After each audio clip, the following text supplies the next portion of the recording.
Welcome to IndoctriNation, a weekly conversation series about protecting yourself from systems of control. I'm your host, Rachel Bernstein.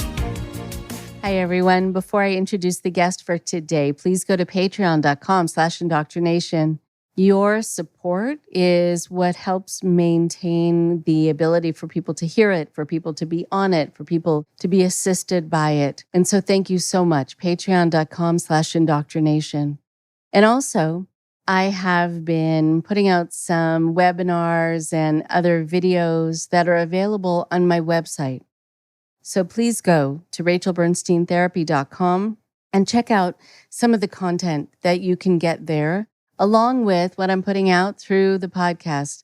It is my sincere hope that I can share as much information as I can from my over 30 years of experience in this field. I want to be able to let people know what I've learned about control, about manipulation, about what helps people heal or what helps people stay safe in the future so that this doesn't happen to them, so that we can collectively take the power away from the people out there who are lying in wait, who are wanting to control us and our loved ones.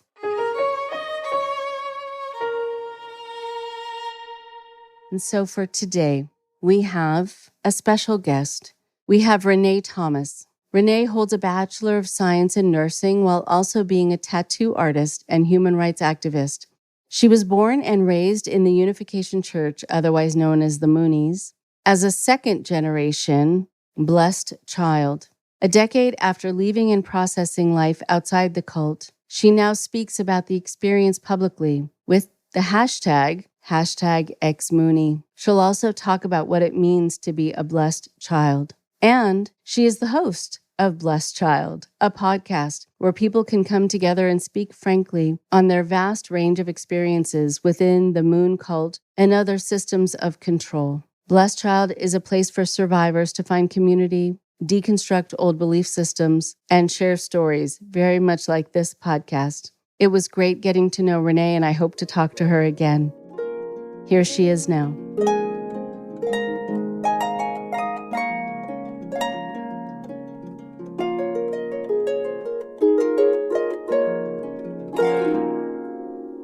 I'm very happy to have Renee Thomas with me today. It is so nice to be able to meet you and to talk to you. I have been wanting to talk to someone about this group and the changes and what it's like to grow up in it and what it means also to be a blessed child. I've met some others, and I know that there's so many terms that are interesting to people, and they might make assumptions about what they mean, but it'd be great for you to define them for us. So before we start, if you can introduce yourself and talk a little bit about what you're doing right now, and then we'll tell your story.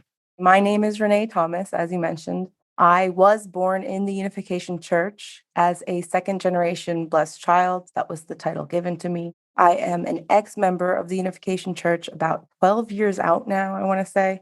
I am a registered nurse, and I have a tattoo shop where I do tattoos, a private studio. I'm an artist. I have a family. I have 2 children, and I am very happy to be in this space of activism for human rights for Unification Church members and ex-members alike. Okay. It's interesting you mentioned human rights. A lot of people ask me why I continue to do this work and why I care about it. And of course, it's interesting to me psychologically, but it really is about human rights. That is something that does drive things for me, because rights are taken away without people's consent. And then how do you get them back? And how do you define what they are? And how do you feel that you have the right to have your rights and that you deserve to have rights? I mean, these kinds of situations really play with your head. So tell me about also being a second generation blessed child. That means what about your family? I really like how you say it plays with your head. Yeah, it messes with your head. So to be a second gen, basically, you have to understand the dynamics of the church and the milieu control, as well as the sacred science. So to start, Reverend Moon proclaimed himself as the second coming of Jesus. And he said that everybody in this world is born of Satan's lineage. You, your parents, your cousins, your brothers, your sisters, everybody. They're all different. But once you follow moon, you can get the sacred holy marriage ceremony, the blessing ceremony, the mass weddings that are, in the Guinness Book of World Record for biggest marriage ceremonies. So that's what you're seeing in those mass weddings, is the change of blood lineage from Satan's blood lineage to what deemed called God's blood lineage under his divine authority. So now you've got these two dynamics, like the outside world and the inside world. So people that are born in the church are born free of Satan's lineage. They are now God's children with no original sin, which is the sin of Adam and Eve having sex, and then, Eve seducing Lucifer and then seducing Adam. And it's very misogynistic, but that's the rhetoric I was born with. So there's the us versus them there. And so we're raised with this set of rules that were different. No matter what we do, we have to protect this very special purity, this original nature, because we're born without sin. And the way to get that sin back is by having sex, premarital sex, outside of the blessing ceremony. So our whole life is basically to keep us pure virgins until we can get to the next blessing ceremony. And I eventually did that. But in that is a lot of psychological manipulation and control and loss of human rights. Like, we weren't allowed to feel feelings or fall in love for the first time or develop relationships or even view ourselves as human. It was very odd to be a second generation blessed child. Right. Okay. How interesting that you weren't allowed to really view yourself as human. Talk about playing with your head. So you were then supposed to see yourself in what way? I mean, I know, of course, being saved from being Satan's blood lineage. Okay, so you're supposed to see yourself in that way. But how else are you not really human? So growing up, Mooney, there's this strict regime where you wake up in the mornings. I did it at 6:00 in the morning with my family. It's called Hinduke, where you read Moon's words. And a lot of those words talk about mind-body unity. And they train you to think of your body as just a vessel, a temporary vessel that you must have control over. So, sleep, hunger, need for care, need for love, need for affection. These are all selfish needs. They're all basic, just bodily needs. And you should be able to overcome any of these.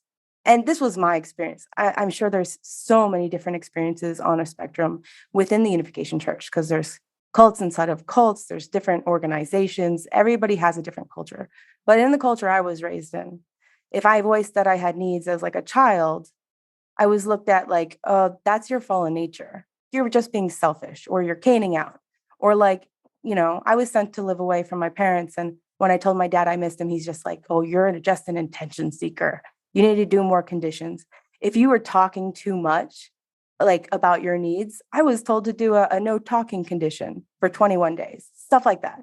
We were told to do a lot of things to gain control over our needs, like cold showers or fasting for 7 days or bowing conditions or reading the divine principle conditions. There's just a lot of different types of control. And I don't know if this is normal for other cults too. You would be the expert on that. Yeah, it is. One of the things that I talk to a lot of people about who have left groups like this, whether they are the second gens, the SJs, or whether they've gotten involved later on, they have so much of what you said. There is a disconnection from the self. There is the conditioned lack of responsiveness towards what your body is telling you it needs.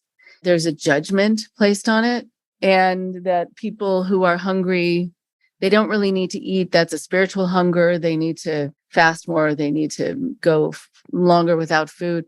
There is this need to do something that Dr. Margaret Singer used to talk about. And she was a professor who studied this for many years ago. And she said that within a cultic system, you learn to deny the evidence of your senses. And it is very hard then to take care of yourself and to understand why your head is hurting and to understand why you're having nightmares even. And then the other thing that you mentioned about being called things, that if you're having a natural reaction, like you say to your father, I missed you, usually that well, it should be met with, I missed you too. I mean, typically it should not have happened at all that you were sent away. Okay, so let's start there. But if you were and you missed him, that would normally get a, oh, honey, I miss you too. And instead, you're told that you're an attention seeker, which is also very common to diagnose people if they're sharing something that's at all negative. That happens in the large group awareness trainings, that happens in Bible-based cults, that happens really across the board. If you're happy, great. But if you're sad, if you are anything else, if you're angry, that is all you working an angle, being manipulative, being weak, and you have to get rid of it. And, I've thought over the years why that is. And I think that the leader just really wants everyone to be happy, because if they're not, they might actually have to take responsibility for that, and they don't want to. So, you think after you hear about something happening for over 30 years, you wonder what the core is, what the reason is. And I think a lot of these cult leaders are actually not equipped to handle people's real emotions, nor are they really interested. So they just kind of pathologize them away. It makes me so sad to hear that this is so common, but also comforts me that you could acknowledge that. Yeah, so in the Unification Church and in many cultic organizations, I think the cult leader does expose your vulnerabilities and then codes your weaknesses as sin, and then enlarges that sin in order for you to be distracted by it. And so you just focus on it. And I think that it takes so much emotional energy to believe that you're made of two parts, the sinner and the saint. And the sinner is so much bigger than the saint. Just to keep working that narrative every single day is exhausting. And that's how I grew up. And I'm sure a lot of people did. Oh, yeah. So the whole idea of being a sinner, it's an interesting thing when you're in a cult, because it's the whole rest of the world. And usually it's seen that way, that there is this small group of people who are anointed or who are protected, and everyone else is bad or going to hell. It becomes then very hard, and I know we're skipping to the end before we've gotten to the beginning, and so we'll go back to the beginning, but it becomes very hard when you leave, because then you're one of those people who you have been taught to look down upon, and that's hard. You actually feel like you're sort of falling into this abyss, the world, the worldly world that is non-spiritual, that's not protected, and you're now among the people who you thought were less than. So it's an interesting thing to have to grapple with that. I think people don't realize that happens so often as well. Yeah, I think it's a place called limbo. And for me, it was physically painful, because I had been conditioned. So I don't know if other people experienced, but I felt a physical, bone shattering pain when I fell into limbo. It was agonizing. But this is a psychological as well as a political, as spiritual cult. So there's a lot of different aspects that compounded. And just for reference, I say sinner, but actually in the Unification Church, we call it fallen nature. And saint, we call original nature, or second gen blessed child. So I'm kind of talking between cult speak and normal speak so the listener could understand. Right. So the blessed children that come from these unions put together by Reverend Moon. So I remember when I was living in New York for a period of time, one of the weddings actually was taking place at Madison Square Garden. And there were thousands and thousands and thousands of couples, and there are pictures you can find online. And it looks photoshopped, but it's not. Because, you have all these women in rows, and they're all wearing similar, if not the same dresses, and men in rows wearing similar, if not the exact same outfits. And from talking to a number of people who left, who were matched up in this way, some hadn't met each other before, some didn't speak the same language. They had to somehow make it work. And it's hard enough to make a relationship work when you do know the person, when you do love the person, and you speak the same language. So I can only imagine the situation that thousands of couples have been put in, where they have to somehow see this as a perfect union, even if it's far from it. That's a good point. My parents were put together. I think this is the Madison Square Garden, July 1982, the mass wedding. It's a very significant one for us blessed children, because a lot of our parents were put together at that time. In the Unification Church, you're conditioned, and you go to these blessing workshops to prepare for these blessings, and you're conditioned to believe that any suffering that occurs in these marriages is a test for you to pass, to get to completion, perfection, the kingdom of heaven on earth. These little challenges and your struggles in the marriage are holding a mirror to your flaws and your faults. And so your defenses are down. You can't register if you're being abused or assaulted or manipulated or neglected, because anytime your body tells you something's wrong, your mind is going to say that that is just your fallen nature. And you need to work through that. That is your problem and nobody else's. So it keeps you locked in these potentially abusive relationships. I know some people are happy, so I'm not going to say it's for everybody. But in my situation and with my parents, it was very damaging. So let's talk a little bit more then about first the church itself, because it has developed into many different incarnations. One that's been quite startling, more recent development, and to talk a little bit about that. So that's more general. Then we'll go more personal about your story and your upbringing, and then you now. So what can you tell us about the church and what it's up to? Because it's up to a lot of things. Yeah, I'm so glad people are paying attention, asking the right questions, because there has been a lot of activists speaking about Unification Church for many years now. And I feel like our cult is the best kept secret. So first of all, if you're curious about the Unification Church, I'm glad. The Unification Church was started in the 1950s by a Sun Myung Moon. And at first, he called it the Holy Spirit Association for the Unification of Christianity, I believe. And man, this is the point in which the Hydra heads start just branching off. So do you want to know the business aspects, the political aspects, the religious aspects, or the human trafficking? Because it goes off into 4 different directions. The answer to those 4 questions is yes. So take it anywhere you want it to go. Oh, man.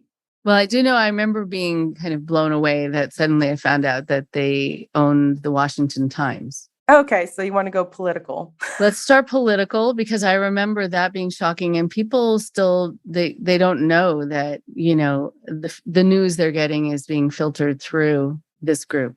So Moon had a bunch of his followers, we call them first gen, in the 1970s, going door to door, giving free newspapers in New York City and all over the East Coast and probably all over the world, because he has multiple newspapers. It's not just the Washington Times.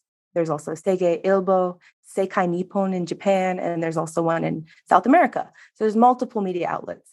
They started with a bunch of devout missionaries going around spreading the rhetoric of anti-communism and world peace and world Christianity and interracial marriages. Because remember, this is the 1970s when interracial marriages are very much looked down upon. Reverend Moon has all these people going door to door, selling, not even selling, giving away media. One of the women, and this is a common practice in the Unification Church, is to send missionaries door to door by themselves. One of the women was in an apartment complex in New York City. She's going door to door to door, and she never came back. Her name was Kristen Kost. She was murdered and thrown off of a balcony. That didn't stop Moon from proselytizing his members and spreading more media. In fact, like the next year, he established the Washington Times off of this labor. These people were labor trafficked. He changed the name as Washington Times was established, I want to say like 1982. He wanted to do that to influence politics. There was no separation between politics, religion, business. In the Unification Church, Moon's rhetoric is that the whole world belongs to Satan, and so we must reclaim the whole world, be it you want to be an actor or businessman or a politician or the president of the United States. That's fine. That is not outside of the principles. There is no limiting principles here. The world needs to be taken over by Reverend Moon and our directives. So, yeah, they established the Washington Times. That got into the hands of Nixon and Reagan and all of these presidents, even Donald Trump now and Mike Pence and Newt Gingrich and Steve Bannon. They all promote the Washington Times. All of those people have promoted Sun Myung Moon in the American history. Truly incredible. And I think people also don't realize how many land holdings they have, how much property and money, it's incredible. Yeah, even entertainment. They had the Krov Dance Academy or the Little Angels Ballet, or they had media companies, the New Yorker Hotel. So interesting. You know, when I first started doing this work, predating my getting involved, my father cared about this issue a lot because of a family member getting involved. And he would go around talking about cults and kind of preparing people who were in high school, who were about to go off to college and might come across the Unification Church or a front name for it, not knowing that it was the Unification Church, and they might get involved and have to drop out of school, etc. And when I started doing the work, Scientology were the harassers and still are of me. But for my dad, it was the Unification Church. They were the ones who would be calling the house in the middle of the night and being threatening. It's very interesting. And they are not doing that as much anymore, although they are getting threatening in other ways, which we'll talk about. I'm curious then about this kind of infusion and overlapping into the public kind of lexicon, how people look at things and how people talk about things, that it's through a news article from the Washington Times or wherever else, but that the source is then from our bias going to be tainted. And then recently there was an event. So I want to be able to mention the event and if you can talk about it, because it kind of comes together as this perfect storm of feeling entitled, feeling you have the power, having this feeling like you want to have some say over what's happening in the world politically. And so if you can talk about what happened in the news just recently, then we'll go back to other things. So there's a lot of things that happen in the news that you guys don't know is related to the Unification Church, but the most recent one I think you're hinting at is the assassination of Shinzo Abe by alleged Tetsuya Yamagami in Japan. And Shinzo Abe, if you don't know, was the prime minister. And you might be asking yourself, how are those even connected? And it goes back to what I mentioned earlier. In the 1950s, there are ties with Reverend Moon, the LDP, Nobusuke Kishi, which is Shinzo Abe's grandfather, World Anti-Communist League, FLF, which is the Freedom Leadership Foundation. Then you've got International Federation for Victory Over Communism. And basically, I'm not a political scientist, but I could just tell you those names. And if you look, you will see ties with Bohee Pak, Reverend Moon, Nobusuke Kishi, Sasakawa, just a lot of very shady characters. Right. Oh, it's so interesting. When you're saying that there are a lot of other things in the news that are connected to Unification Church and people might not know, it's so important to do your research. It's so important to try to find out the source of information and why you're reading that article. And also, oftentimes the headings are so skewed so that you have already a certain feeling about what happened based on, the very cleverly worded heading. And so we all know now to a greater degree that we're being manipulated. I'm wondering then, going to when you were saying the Hydra head, about going into some of the other areas where they are having their manipulation and using their manipulation on people, moving away from kind of the geopolitical. All of these organizations, I want to make it crystal clear, are run by innocent people who are devoting their time for an idea of world peace. So I want to make it clear that this is human trafficking under intense coercion and fraud. Fraud is probably the number one, because Reverend Moon, I want to say on this podcast, is 100% not the Messiah. Right, exactly. And human trafficking, because, this is a word that is also becoming more readily defined, and people are understanding that this happens, and it happens in different places. And there are a lot of cult groups now that are being defined that way, that is what they engage in, and kind of slave labor and human trafficking. So how is that done within the Unification Church? First, you have to understand the definition of human trafficking by the Department of Defense is, acquiring goods or services through the use of force, fraud, or coercion. And I believe my existence and labor within the Unification Church falls into those categories. So, we volunteer for years at a time to build companies, schools, we work, festivals. We do a lot of peace work. And I'm quoting, peace work because it's actually just manual labor for the Moon family and the people that are running it. they're billionaires. I think it was like $3.5 billion is the net worth of Hak Jahan Moon. And then the whole organization is triple that, if not 100 times that. Right. I remember George Bush speaking at one of their world peace conventions and meetings. There are a lot of people they've been able to get to kind of, well, I want to say like launder their reputation to make it sort of seem like they are fine or they're just a church.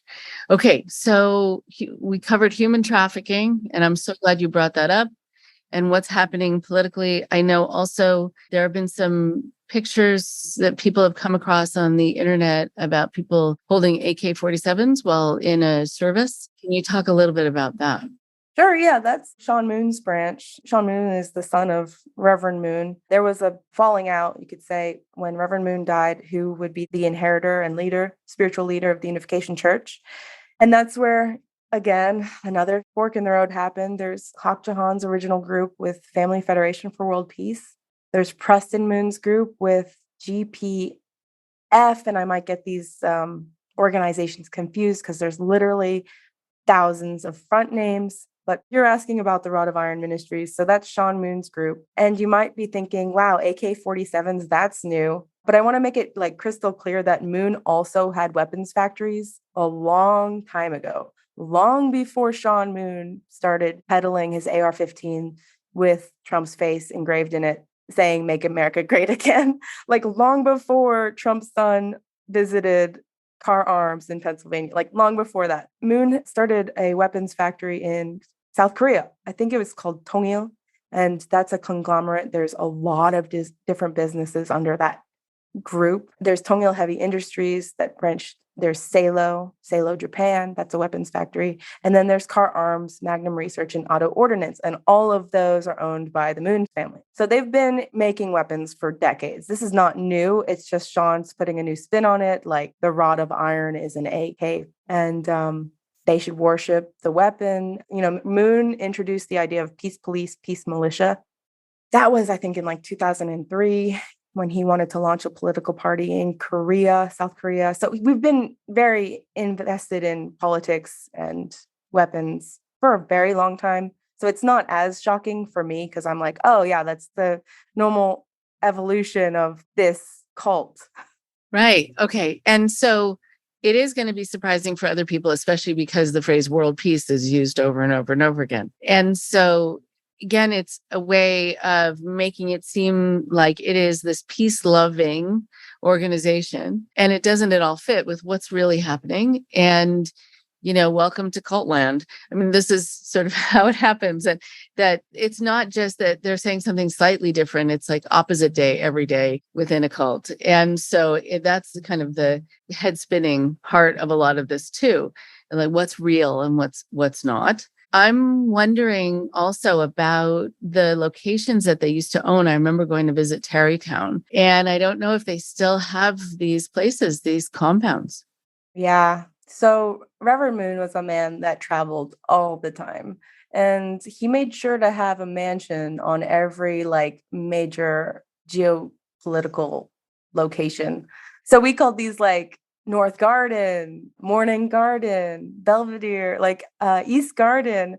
But really, they're just mansions that are run on labor trafficking. Literally, people live there to operate these mansions for Moon when he visited. And we would all gather there when he spoke. The locations, I mean, there's one in Kodiak, Alaska, where they have a fishing company because, they have a monopoly with the fishing industry in the United States. So I remember going to Kodiak. I mean, there's one in Belvedere, East Garden, Tarrytown, New York. That's actually lived there for a little while. There's a lot of mansions. Moon's got a lot of money. I think there's some in South America, Korea, obviously, that with the Peace Palace, anywhere you can think of.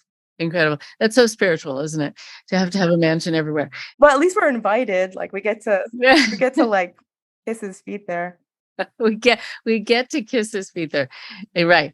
Early on in the beginning of the podcast, I had people on who I've known for a long time, Cynthia Lilly and her daughter, Catherine, who Catherine was at Tarrytown. And so Cynthia brought Today's Show crew with her to Tarrytown, and they filmed her trying to get her daughter's attention, trying to get her daughter to say that she'll come home. And it didn't happen then because she had her handler basically standing right there next to her and making sure that she didn't leave. She eventually did leave. And so there is an episode, I think actually 2 episodes, where they are on talking about reunifying themselves actually after they were pulled apart. And there are many stories of families being torn apart and needing to come back together. Again, when a group like the Unification Church uses the word unification or unity, you don't think about people being torn apart and families being torn apart. It really does make you think about it in a very innocent way, very different from how it plays out. So I'm wondering if there's anything else that's general you wanted to cover, you want people to know about the group before we tell your story. Oh, no, I'm sure people's heads are spinning right now. Okay. All right. Okay. So tell us about you. So you were saying that, it was pretty regimented. You would need to get up early. You were separated from your family. What else can you let us know? I just want to clarify that I am only speaking from my perspective and opinion. And I am probably referencing the church of the past. So maybe everything I said might be a little bit different now in terms of what they own property-wise. I was the 4th child born to 2 parents, a Japanese woman and an American man in the 80s. And man, where do you even start? It's like being born an American citizen. Like you don't know there's something else or a different culture. We live in America. This is the way things are done.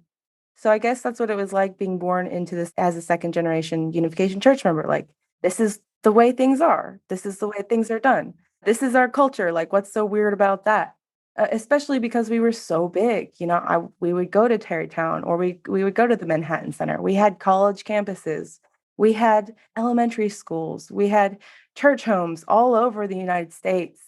It felt very real. It felt so, so real to be born into the Unification Church. It felt like we really were going to save the world, like with our international arranged marriages that created peace through blood lineage. I was told from the beginning that I was different and special and needed to be protected on the outside. But on the inside, I was torn apart from the beginning. You know what I mean? Like, Right. And I know you asked before about it. Does this happen in other groups? So I want to just jump in and say most people I work with talk about feeling like they were made to feel less than, they were made to feel kind of fragmented, like there was something inherently wrong with them. They needed to be watched. They couldn't trust themselves. And at the same time, made to feel superior to everyone else in the world. So you were kind of lowered and then elevated, have to be seen as right as above. Right. And it's very hard, I think, for a lot of people leaving to feel okay about themselves, to feel like they are like other people and they have the same rights and deserve the same things, but also just to look at people eye to eye, that you're not going to be seen as less than, and you don't have to think of yourself as superior. And so it's a very common thing that you're describing. But yeah, so you were torn apart in these ways, like you were mentioning that you weren't allowed to have your feelings, or what else was going on? Not that that's insignificant, because I think that's at the root of so much of this, but what else was happening? Well, I do want to make the point that, like, unlike other cults, ours was very successful politically and business-wise. So, like, I saw my world through the lens of a Unification Church member. I never felt like it was a small world. Like, I could drive down the highway 97 and see multiple Unification Church businesses that you wouldn't recognize. But UV3, church business, I could eat sushi and be like, yeah. Like, I mean, I didn't know about the sushi part until later, but there was other things. So it was really hard to feel like my feelings of doubt were significant enough to doubt the movement. I'm like, I must be wrong, because this is obviously right. Like, we've got presidents speaking at our events. We've got prime ministers. This is such a big movement. Like, people are talking about peace. Like, why do I feel like something's wrong? I must be selfish. This must be my fallen nature. There must be something wrong with me. Okay. Wow. Being raised feeling that way, there must be something wrong with me. When you have that feeling, sometimes then you feel like you're not worthy.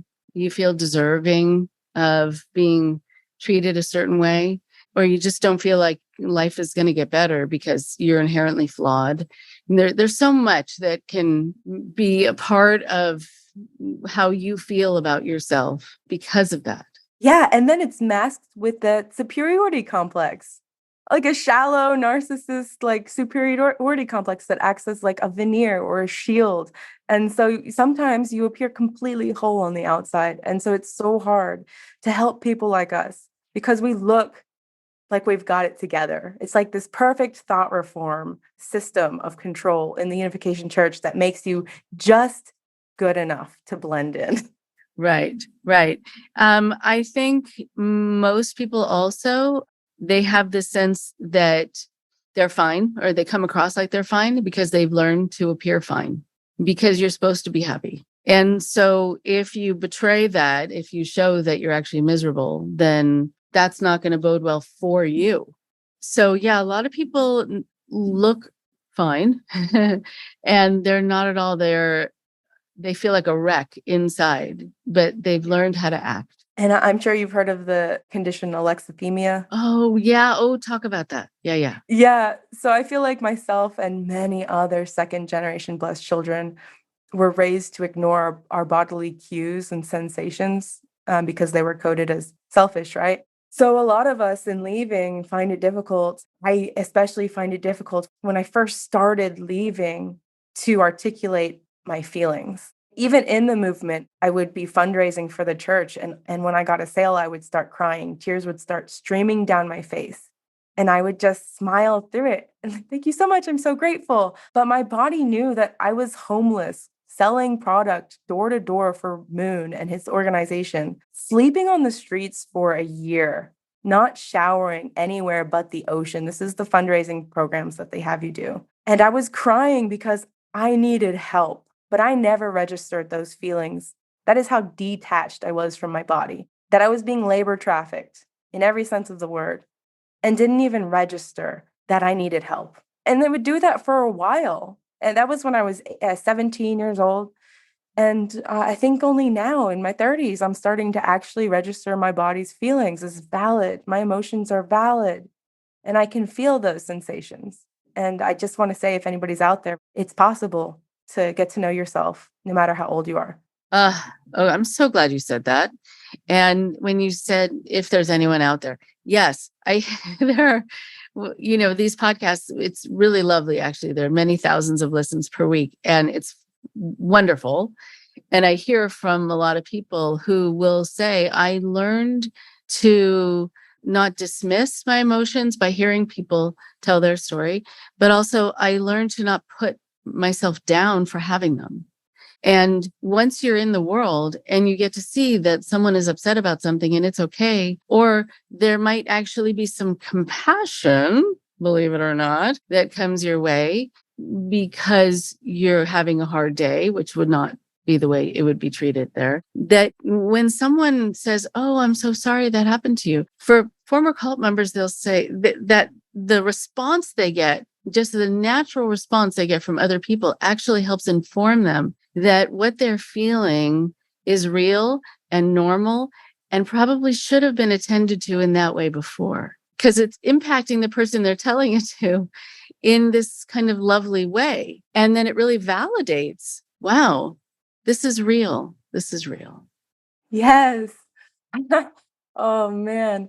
It just makes me really excited. I get so excited about this. I read about these things called mirror neurons. And so in the culture, we're raised to reflect each other's indifference to the suffering that we're going through because it's coded as getting to know God's heart, God's suffering heart. In the Unification Church, it's a God of a suffering heart who has been lonely since the birth of all Satan's children. So anytime you're suffering, it's coded as like, well, imagine 6,000 years that God has suffered alone watching Satan raise his children. It's like, so we've normalized torture and abuse and neglect and labor trafficking, and then being able to tell our stories and seeing the look of shock on someone else's face.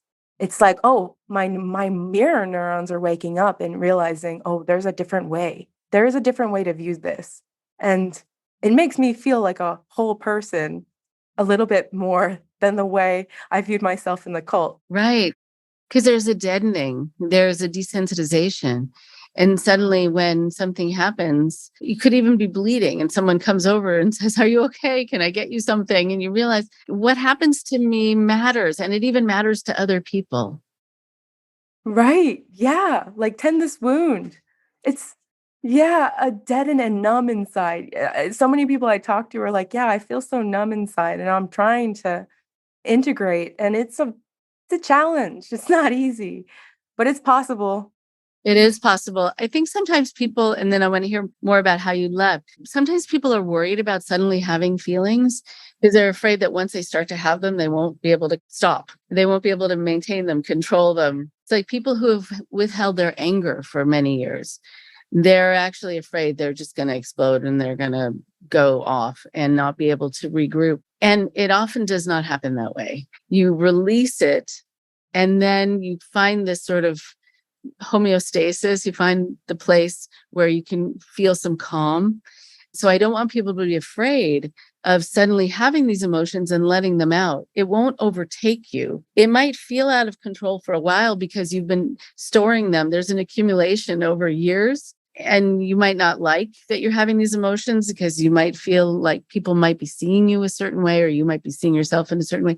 But you get through that. It's a transitional time. It's not permanent. I feel like I'm an open book. You just read the last 2 years of my life. Oh, oh, wow. Okay. So, and that's without me knowing you. So that's another way of normalizing your experience. So this is what happens. It's very common. All right. So then how did you leave and what age were you and what went on there? I think I left thousands of times. Oh, that's beautifully said, actually. Yeah, I have left thousands of times. The biggest ones were last year after the January 6th insurrection, and a bunch of Moonies were there, led by Sean Moon. I woke up and I said, you know what? I'm actually going to talk publicly about this because this is not okay. This is at a point where it is like no longer okay. It is at a national level. This is not okay. So I left something there. And that's when I started creating a lot of art about the Unification Church. And I feel like that was the last time I left. The last time I left before that was when I was 21, after I had received the mass wedding blessing by Reverend Moon, Sun Myung Moon. And that didn't work out. And I realized, the sacred science was flawed. Yeah. I've been leaving. There's a lot of stories I could tell you about little instances where I was born and then I saw through a lot of the doctrine. And but it took years. It didn't matter if I didn't believe because the whole social structure, my family structure, my educational support system, my work, everything I did was within the realm of the Unification Church. So it didn't really matter what I believed in. I was still part of the massive organization that is the Unification Church. Interesting. That makes sense because I guess if it's an insular community, then it has its own culture. And then you're just part of that culture. And you might not be thinking about things in the same way as another person, but you're still part of it. Okay. So how old, when you said you left 1,000 times, yes, so many people wish they had left 1,000 times. They left incrementally so many times. And a lot of people describe being physically in, but emotionally out and in that limbo. So then how did you finally leave? Oh, man. I got blessed. It didn't work out, needless to say. He was like 19. I was like 20. We were children. We stayed together for maybe a couple years or a year, something like that. And it didn't work out. And I had to leave. So I packed up my Prius with all of my belongings and I traveled the country and I lived out of my car for a few months. And it was amazing. I retested all the boundaries. I visited all of my friends in the church. I stopped at every house I could. I stopped in every city. I got a tattoo. By another church, ex-member now. And I said goodbye. I said my glorious farewell. It was the summer I turned, 21, I think. I went to a Camp Shahakwa, and I led a group, and I kind of knew it was going to be my last time singing those holy songs, feeling like an elder and an Unni or Nuna, and I just kind of relished in it. I'm wondering about during that time, even living in your car, when you talked about boundaries. So can you talk about what you were doing, what you were testing out? Oh, yeah. I made out with boys. Uh-huh. I went to parties. I drank beer. I jumped off cliffs, went shopping at all the cool Goodwills in California. I explored a sense of personal style. And I met up with 3 other women that were leaving the church, all 3 of us. We caravanned. It was like a caravan of us leaving. We were traveling across the country, but also discovering like our strength. Incredible. That's beautiful. And discovering your strength. What strengths did you realize you had?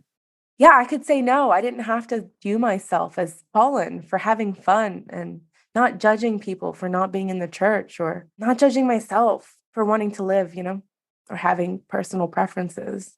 Right. Moving out of something where it's cookie cutter, where there's conformity. Having personal preferences is a very bold move, and it's not allowed.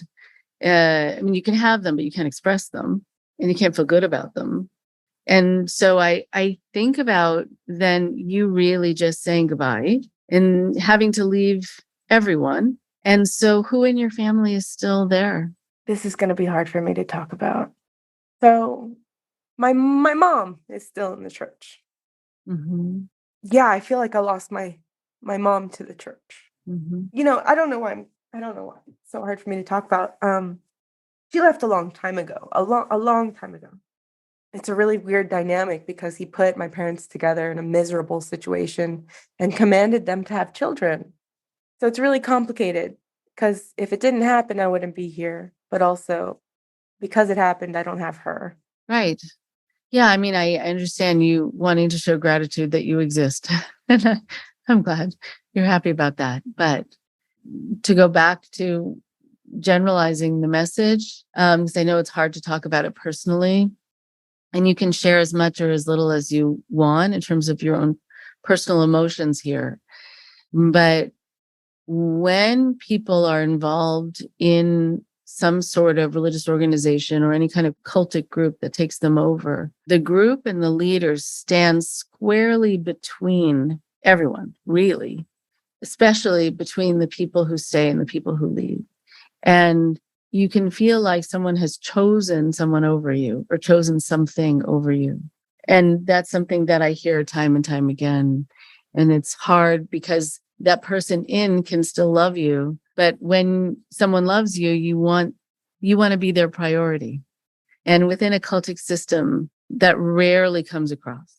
Yeah, I think Moon put himself between everybody. He always needed to be in the center. It was called center your relationship on God. But he in turn was God. I mean, he proclaimed himself greater than God in so little words.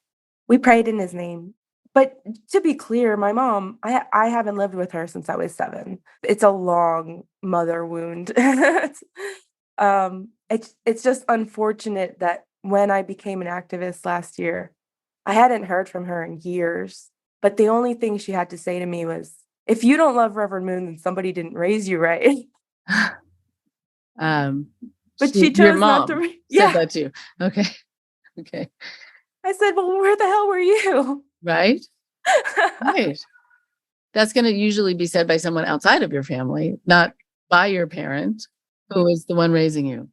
Yeah. Anyways, I know that she was marriage trafficked, labor trafficked. She's a Japanese person who has a lot of trauma because Moon used Japan as his personal bank account and human slave ship. So I mean, it's a lot of complex issues. It's not black and white. There is no black and white here. Right. No. Okay. And so then moving into more present time, you have a career that is artistic, that is about helping people, I think, with their own self-expression, which is just a beautiful way of bringing this full circle. And so I'm wondering about that for you and how you've seen that play out in the choices you've made for your career. And then also talking about yourself as a parent. Right.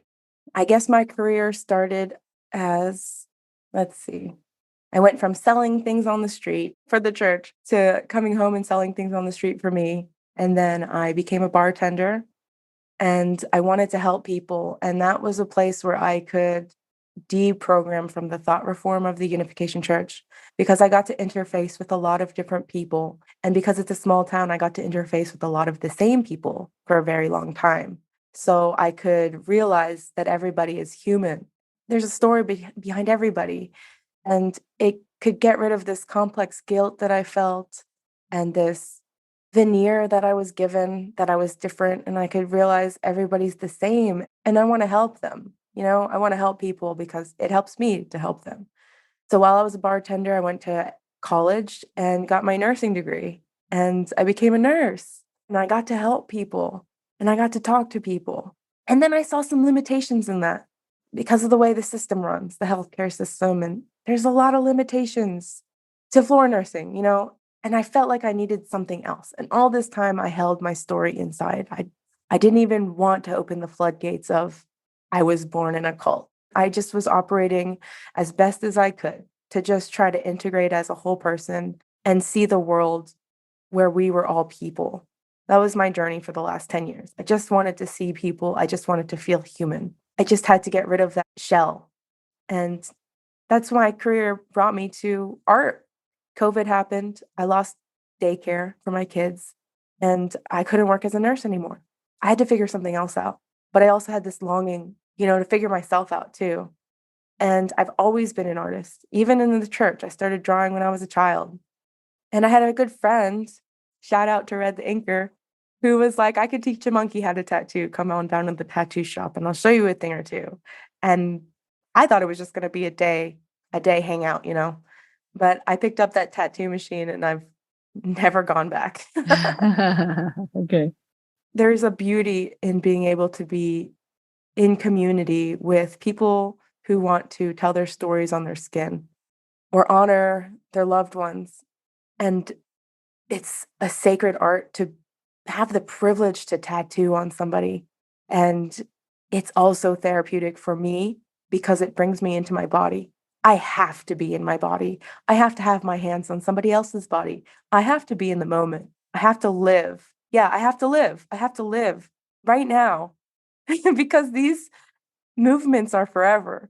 So it's the perfect place for me to connect and to live and to express. And so that's my journey as of now. Oh, I love that. I never thought about that. But right, if you are using your body to do something to someone else's, and it has to be exact, then right, you have to be totally present and have your mind connected to your body. That is really fascinating. I'd never thought about that. Okay, so then you got into a relationship, you became Yes, a parent, I and did. without models for kind of how to do that, how did you do that? Wow, it's amazing. It started as at the bar Uh-huh. where I was learning how to be human.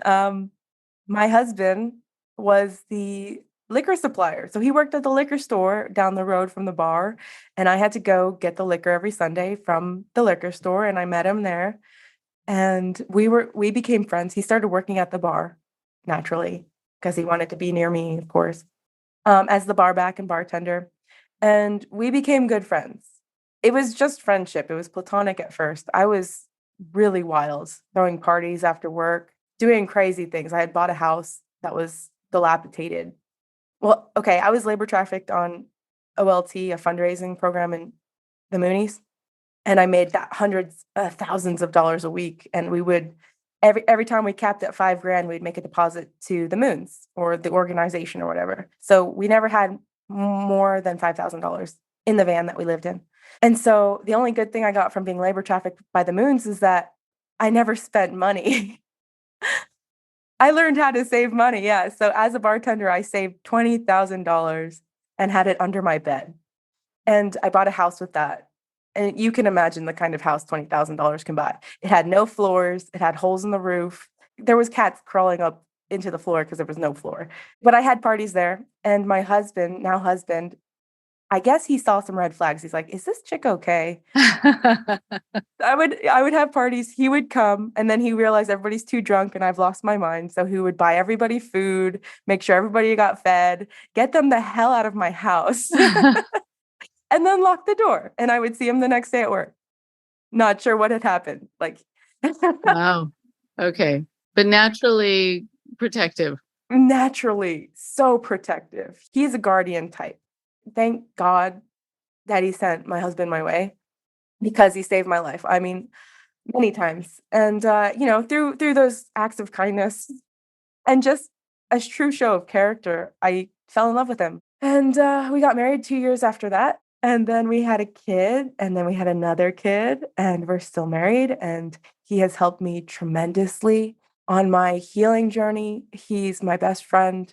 He teaches me that it's okay to feel my feelings. He creates a safe place. He's my best friend. And I got really lucky.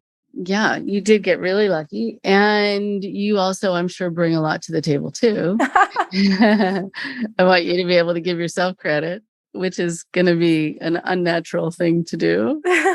But I think, you're going to have a lot of insights about how people should treat each other. And even if your models were the opposite of how you do it, still that is its own model. And now as a parent, how do your experiences shift how you are with your kids and their lives and their emotions, etc.? So that's a really good question. I come from a family with no roots, I would say. It was the community roots, and that's not something I want to be part of anymore. So I felt very free floating, and my husband comes from a very established family here in the South with generations of good models and examples. So my children are lucky enough to have grandparents and a network where I can adapt a new culture through this. We celebrate holidays and birthdays and make big deals about soccer games and basketball games and things I wasn't raised with. We make a big deal about accomplishments or hobbies or interests. We give our children autonomy and love and attention. We read books to them at night. We do our homework together. We go on trips as much as we can. We try new foods together. There's this culture that is so new to me. And at first, it was very hard for me to not feel some grief that I didn't have that. But my oldest is about to turn 6. In the last couple of years, I've felt great change where I've accepted that it's okay to reparent yourself and your children at the same time and deal with and hold space for all these difficult emotions. And I think communication is the most important thing, and acknowledging each other in this space that we share for these moments. It's not going to be forever. So we do our best. Wow. I think you just kind of wrote a parenting guide. Oh, I mean, it's really a really wonderful thing about spending time, about being interested in the things your kids are interested in, showing them that it matters to you, they matter to you, and having fun, I'm sure too, having things be light, which is going to be unusual. Also, just knowing that you are giving yourself a chance to reparent yourself through your work and do a lot that's healing. Yes, it is also true that when people have kids, sometimes there is this like dagger of pain where you say, now that I see how naturally protective I feel towards this person, I could never send them away. I could never put something between me and them. Like, it wouldn't be natural for me.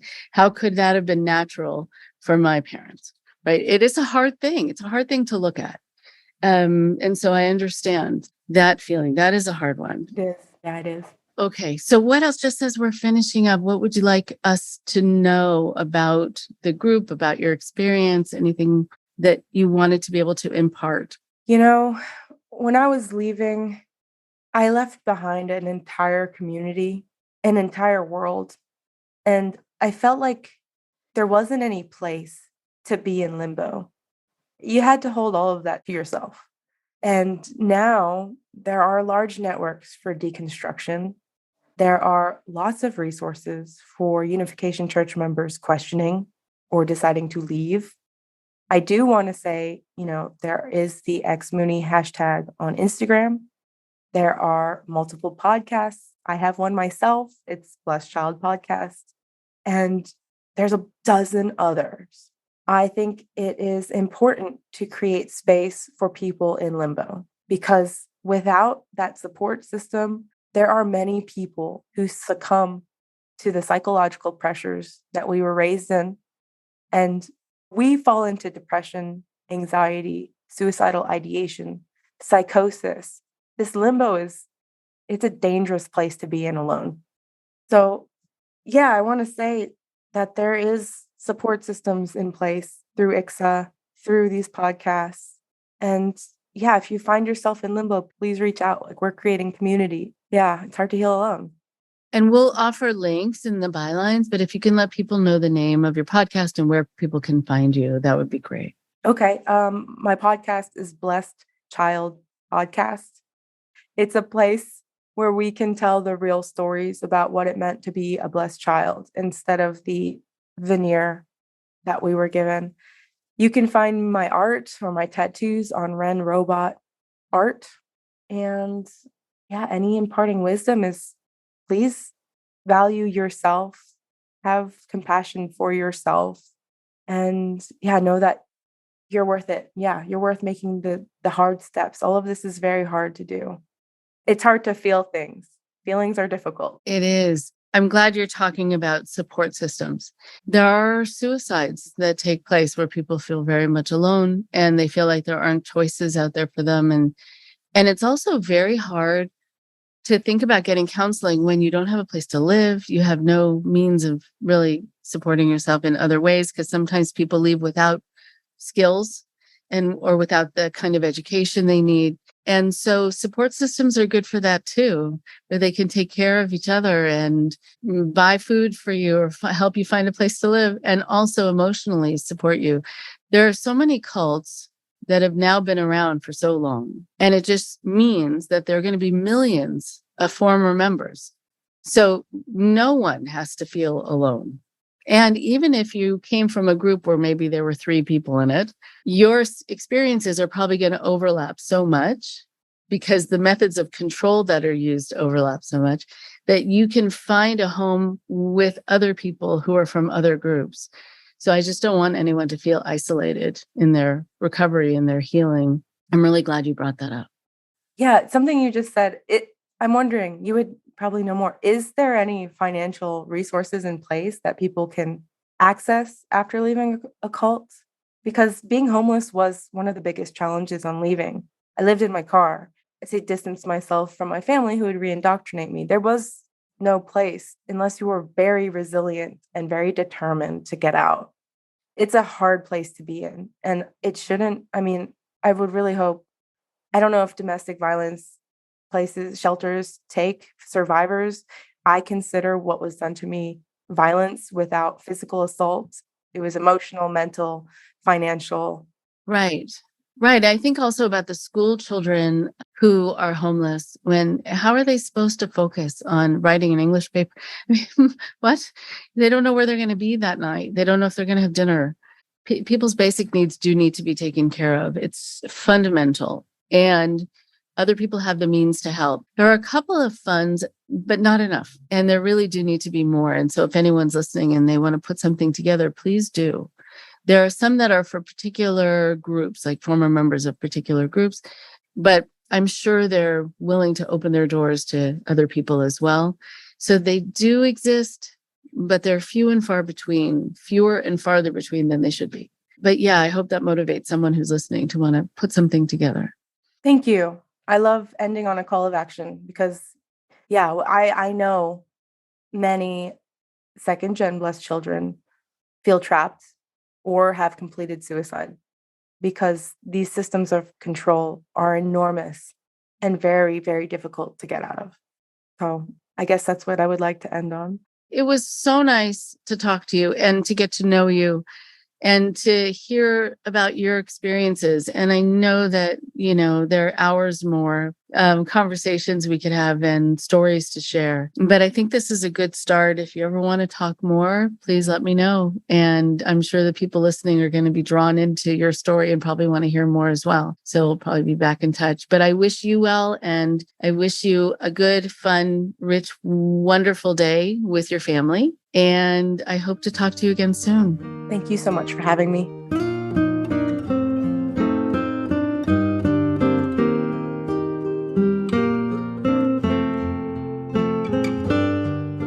One more thing before you go.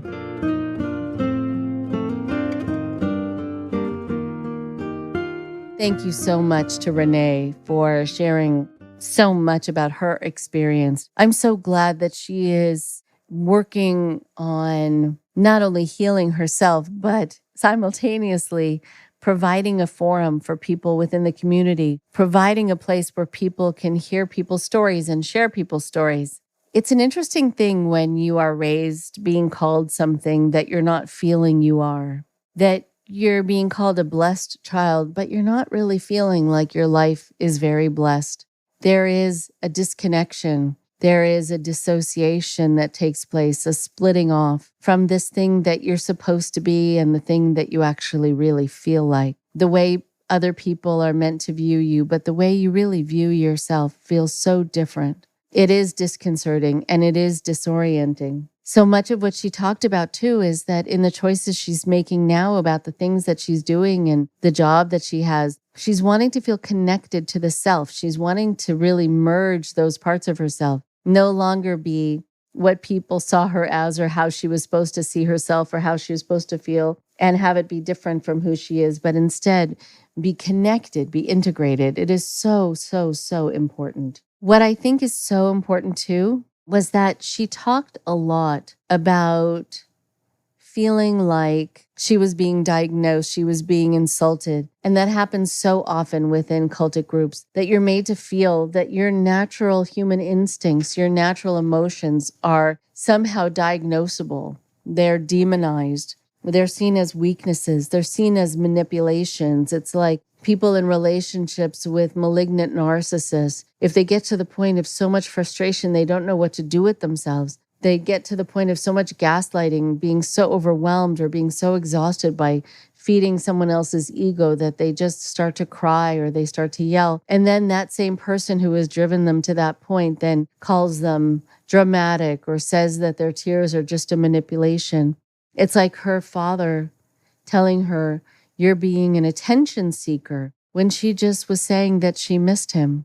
Can you imagine sharing that feeling that's in your heart and then being basically verbally slapped across the face for it by the person who you say you're missing? There's so much about that that's wrong. There's so much about that that's hurtful and that's disorienting. And I think it is also a really important point that she said, "I left the group 1,000 times." I love that phrase. It's so true.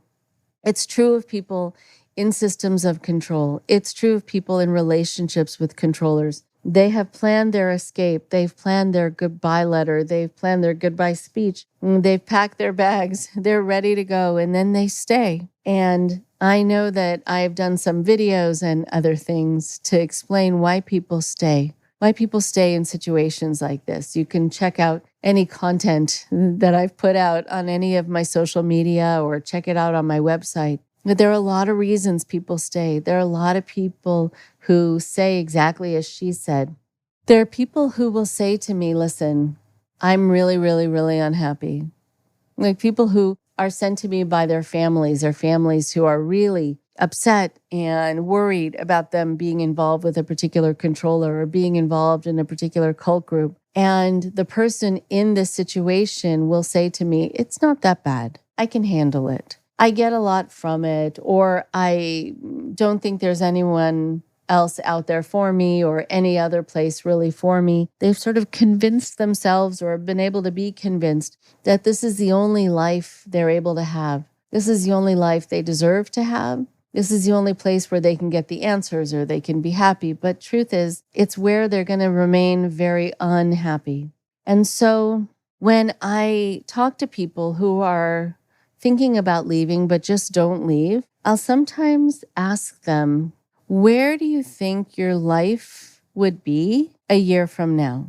If in the last year or more that you've been involved in something where you kept being told that you were supposed to be happy, but you really weren't, or you kept being told that the answer was right around the corner, but it just never came, or the promises that you were made just were about to come true, but still just never did. Chances are after the next year, it will be the same. And not only the same, but even worse, because you'll be more exhausted, you'll be more disappointed, you'll feel more out of sync with the world, with other people your age who are not in these situations, who have moved on in their life. So if you are listening right now and you're considering staying in a situation where you've thought to leave 1,000 times, there's a reason you've thought to leave. And imagine yourself, if you can, a year from now, what your life will look like. And it will probably look the same. And is that what you want? I'll talk to you next week. Thank you very much for listening.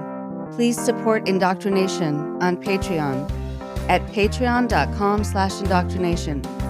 Be sure to give us a follow on our social media. Find us on Facebook and Instagram using @IndoctriNation Podcast. And for Twitter, find us at @_indoctrination. We love hearing from you too. So send us an email at indoctrinationshow@gmail.com. And for more updates on the show, visit our website at www.podpage.com/indoctrination.